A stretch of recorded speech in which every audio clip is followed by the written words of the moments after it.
저희가 이제 기도에 대해서 몇 번 이야기를 나눴는데요. 기억하셔야 될 게 첫 번째, 두 번째, 그러니까 순서대로 사실은 생각을 하시는 게 제일 좋아요. 그래서 혹시라도 오늘 처음 기도에 대해서 들으시는 분이 있다면 지난주에 수요일과 금요일 날 했던 것을 찾아보시기를 부탁드립니다. 그래서 이 흐름 가운데 제가 설명을 드릴 것이고, 오늘 읽으신 구절을 아시는 분도 있겠지만 처음에 제가 이야기 드리고 설명드렸던 구절의 뒷구절이에요. 그러니까 지난 시간 이야기를 기억하지 못하면 오늘 이야기에 집중하기 어려운 것도 사실입니다. 그런 전제를 깔고 기본적인 이 맥락이 어떤지, 무화과 나무, 예수님께서 오셨고 성전으로 들어오셨고, 그리고 무화과 나무를 저주하시고 나중에 열매를 맺지 못하는 것들을 보시고, 그 사이에 실제로 잎사귀는 무성하지만 열매 맺지 못하던 종교 지도자들, 종교적인 열심과 행위는 가득했지만 그 속에 탐욕만 있고 하나님을 향한 기도, 하나님과의 만남은 없이 자기 주장만 강화되고 있었던 사람들을 가리켜 주님께서 니네 그렇게 할 바에는 그냥 차라리 말라 죽는 게 낫겠다라고 얘기할 정도로 슬퍼하셨다라는 것, 그 맥락 사이에 다음에 24절에 보면 마지막에 어떻게 끝나냐면요.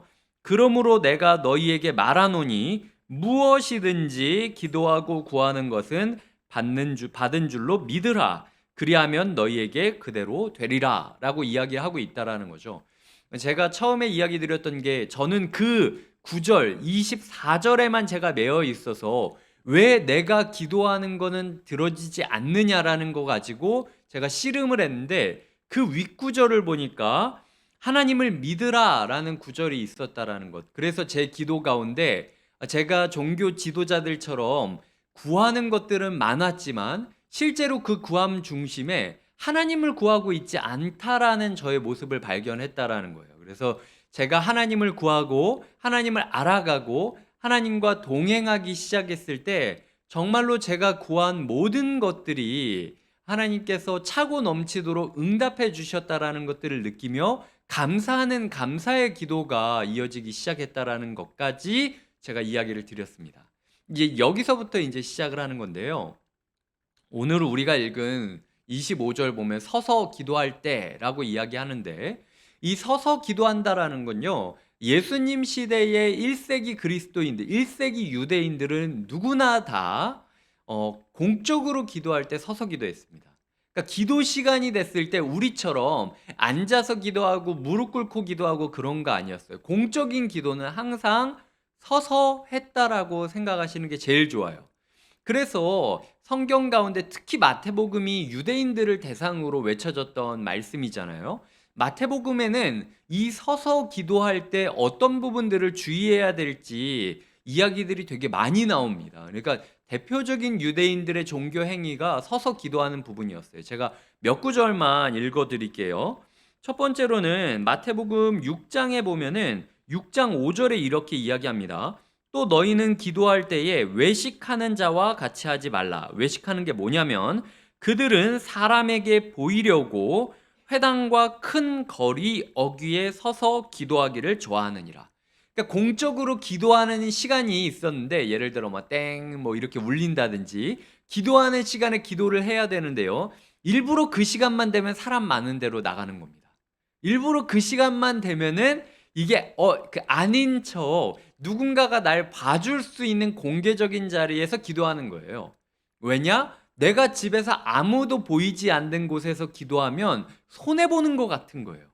사람들이 나를 알아봐 주길 바라는 기도를 하기 때문이죠. 하나님과 나와 어떤 관계를 맺고 하나님이 나를 어떻게 생각하시는지를 생각하는 게 아니라, 조금이라도 내가 이렇게 수고하는데 많은 사람들이 내 마음을, 내 모습을 봐줬으면 좋겠다라고 생각을 했던 게 외식하는 사람들의 대표적인 모습이었습니다. 그리고 그 23장에도 보면요. 23장 5절에 보면 마태복음입니다. 그들의 모든 행위를 사람에게 보이고자 하나니, 사람한테 보이려고 곧 그 경문 띠를 넓게 하며 옷수를 길게 하고.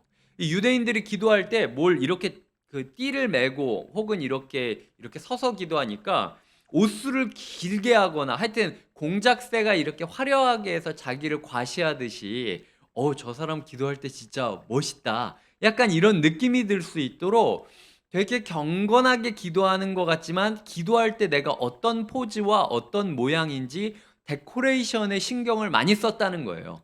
그러니까 아예 23.5절에 그들의 모든 행위를 사람에게 보이고자 하나니라는 아예 설명이 들어가 있는 거죠. 주님께서는 서서 기도할 공적인 모든 기도할 때에 어떤 기도를 드리냐라고 이야기하냐면 너희가 사람에게 인정받고 사람에게 대접받으려고 기도하는 게 아니라 용서하겠다는 기도를 드려야 된다라고 이야기를 하고 있는 거죠. 제 마음에 이 구절이 걸렸던 거는요. 24절에서 무엇이든지 기도하고 구하는 것은 받은 줄로 믿으라. 그리하면 너희에게 그대로 되리라. 이 구절 다음에 서서 기도할 때에 너희 집 가운데 형편이 어려워서 먹고 살 길이 궁하면 언제든 기도해라. 이 구절이 등장했으면 제가 굉장히 기쁨으로 기도했을 거예요. 근데 무엇이든지 기도하라 그래 놓고 그 샘플로 용서하는 거를 넣으니까 제가 이게 적용이 안 되더라고요. 그러니까 이 구절이 제 삶에 적용이 되려면 다른 무엇이든지라는 그 카테고리 안에서 일단 용서의 기도라는 문을 열고 들어가야 다음에 구하는 것들을 하나님이 이루어 주시는 것들을 보는데 제 마음 가운데 무엇이든지 기도하는 게 이루어지고 싶다라는 마음은 있지만 마음 한켠에는 절대로 용서하고 싶지 않다는 마음도 있는 겁니다. 그러니까 기도를 하시다가 기도가 막히시는 분은요, 반드시 내가 사랑하기 싫기 때문이에요. 누군가를 사랑하기 싫고 나만 사랑받고 싶고 그러니까 적극적으로 주님 저는 용서하기 싫어요 라고 이야기하면서 용서의 문을 닫기 위해 기도의 문을 닫아버리는 분도 있고 그게 아니라 주님 저는 제가 더 소중해요 라고 간접적으로 이야기하면서 주님 용서는 나중에 저 여유 있으면 할 테니까 일단 내 문제부터 해결합시다 라는 식으로 첫 번째 문을 열지도 않고 세 번째, 네 번째 문을 열겠다라고 달려드니까 엉뚱한 손잡이만 잡고 문을 열고 있는 모습을 그리고 있다라는 거죠. 마치 우리 가운데 이제 문 게임을 하는 거예요. 문이 세 개인가 네 개인가 있고 그 중에 하나만 열어야 제대로 된 문으로 들어갈 수 있는 거죠. 근데 정답은 주님께서 분명히 알려주셨습니다. 용서의 기도로부터 시작하지 않는 기도는 다음 단계로 넘어갈 수 없다. 왜냐? 지금 이 종교 지도자들, 이파리만 무성한 종교 지도자들이 그 열심을 다하여 제물을 드리고 이 집은 내 집은 만민이 기도하는 집이라고 일컬었던 성전에 들어가서 종교 행위를 가득히 하고 있는데 11장 마가복음 11장 18절에는 이런 구절이 나와요. 대제사장들과 서기관들이 듣고 예수를 어떻게 죽일까 하고 꾀하니 이는 무리가 다 그의 교훈을 놀랍게 여김으로 그를 두려워함일러라. 그러니까 다른 사람들을 향한 시기와 질투 때문에 어떻게 하면은 저 사람을 죽일까를 공모하고 있었던 증오의 사람들, 폭력의 사람들이 잎사귀만 무성하지 열매는 없는 종교 지도자들의 모습이었고 오늘 우리가 읽은 25절에 보면 예수님께서는 무엇이든지 구하라. 근데 나는 용서하기를 먼저 구하고 이 자리에 나왔다. 라고 이야기하시는 예수님의 모습을 대조하고 있는 겁니다. 주님께서는 어떤 열매를 맺으셨냐?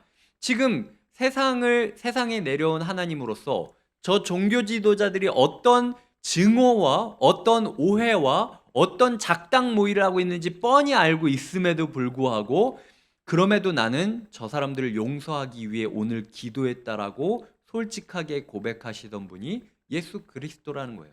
지금 이 순간 내 가운데 저 종교 지도자들을 다 벼락쳐서 죽이고 싶다라는 마음이 드는 게 아니라 기도 가운데 하나님과 만나고 하나님의 사랑을 맛보게 되니까 하나님의 사랑 가운데 저 사람들을 용서하게 되었다라는 거죠. 주님께서 가르치신 기도에 우리의 죄를 사하기 이전에 우리를 시험에 들게 하기 않기 이전에 무엇이 있습니까? 우리가 타인의 죄를 용서한 것 같이라는 조건이 있습니다. 그러니까 주님께서는 아예 사람들이 애매모호할까 봐 선을 그어버린 거예요. 너희가 용서하지 않은 상황에서는 절대로 너희는 하나님의 용서를 맛볼 수도 없고 누릴 수도 없고 추구할 수도 없는 삶이다 라고 아예 예수님께서 이 부분만큼은 선을 그어버리신 거죠. 그러니까 지금 제가 이야기 드리는 기도의 법칙들이 사실은 다 주님이 가르쳐 주신 기도와 연관이 있어요. 첫 번째, 제가 하늘에 계신 우리 아버지 하나님을 먼저 구하며 기도하지 않으면 안 된다라고 이야기 드렸고, 주님이 가르친 기도를 매일매일 스스로에게 선언하고 하나님 앞에 나아가면서 반복해야 되듯이 우리의 기도가 매일매일 반복되지 않으면 안 되는 것이고, 그리고 지금 오늘은 우리가 누군가를 사랑하지 않으면 우리의 기도문이 확 잘리는 것 같은 경험을 하게 될 것이다 라는 이야기를 드리고 있다라는 거죠. 믿음과 소망과 사랑은요, 패키지입니다. 그러니까 하나의 열매예요. 믿음이 있는데 사랑이 없는 건 말이 안 되고요. 소망이 있는데 믿음이 없는 것도 말이 안 됩니다. 왜냐하면은 히브리서 11장에 보면은 믿음은 하나님이 계신 것과 그를 구하는, 그를 찾는 자들에게 상 주시는 선한 하나님임을 믿는 것이 하나님을 기쁘시게 하는 믿음이라고 이야기를 하고 있어요. 그러니까 이 믿음, 소망, 사랑을 오늘 예로 들었을 때 하나님의 용서를 받은 자라는 사실을 믿고, 그리고 하나님의 용서를 받은 자로서 이 시대를, 이 삶을 사랑으로 누리며 하나님께서 사랑 가운데 오실 것을 추구하면서 소망을 붙잡고 살아가는 사람들이 믿음, 소망, 사랑의 사람들이라는 거죠. 하나님께서는 오늘 우리에게 사랑의 기도를 얼마나 하고 있니? 라고 물어보고 있다라는 겁니다. 그걸 기억하셔야 돼요. 그래서 어떤 목사님은 믿음과 사랑은 서로 의존한다 라고 이 구절을 설명하면서 쓰기도 하셨고요. 사랑의 토양 위에서만 믿음의 기도가 자란다 라고 이야기하기도 합니다. 그러니까 우리가 믿는, 정말로 무엇이든지 이루어질 정도로 믿음의 기도를 드리기 위해서는 반드시 누군가를 사랑하는 것을 놓지 말고 기도해야 된다라는 거예요. 혹시라도 우리의 삶 가운데 용서하고 싶지 않은 분들이 계십니까? 우리의 직장 상사, 우리의 가족들, 아니면 이전의 나의 모습을 용서하지 못하는 분들도 있죠. 뭐든 간에 사랑하지 않게 되면 그 순간에 기도의 맥이 딱 끊어지는 겁니다. 희한하게도 그 혈관이 막혔을 때 그 부분을 뚫지 않으면 피가 이어지지 않듯이 이 사람을 사랑하는 이 부분이 해결되지 않으면 다음 스텝으로 넘어갈 수가 없어요. 오늘 우리의 마음 가운데 혹시라도 우리가 기도가 끊어진 분이 있다면 내가 어디서부터 사랑을 이어가야 할지를 돌아보셔야 된다라는 겁니다. 제가 전에 이제 있던 교회에서 배웠던 성숙에 대한 가르침을 딱 한 글자로 표현한다면 X라는 단어였어요. 뭐라고 표현할 수 있냐면, X라는 글자를 썼을 때 위와 아래를 공통되게 이렇게 비율이 맞게 쓰잖아요. 하나님의 사랑을 받기 위해서는 그만큼 사람을 사랑하는 게 맞다라는 거죠. 하나님의 사랑을 더 넓게 받고 더 크게 받고 싶은 사람이 있다면 반드시 자신이 받고 싶어하는 만큼, 자신이 받은 만큼 세상 사람들을 사랑하지 않으면 결코 성숙의 길로 들어갈 수 없다라는 것이 제가 배웠던 성숙의 교훈입니다. 우리의 삶 가운데 마치 깔때기처럼 하나님의 사랑을 나만 많이 받고 싶다라고 생각하지만 기억하셔야 될 게, 알파벳은 동일한 비율로 쓰여진다라는 거예요. 내가 아무리 하나님의 사랑을 무궁무진하게 지금 받고 있어도 사람을 사랑하는 그 비율이 늘어나지 않는 한 하나님의 사랑을 누릴 수 있는 방법은 없습니다.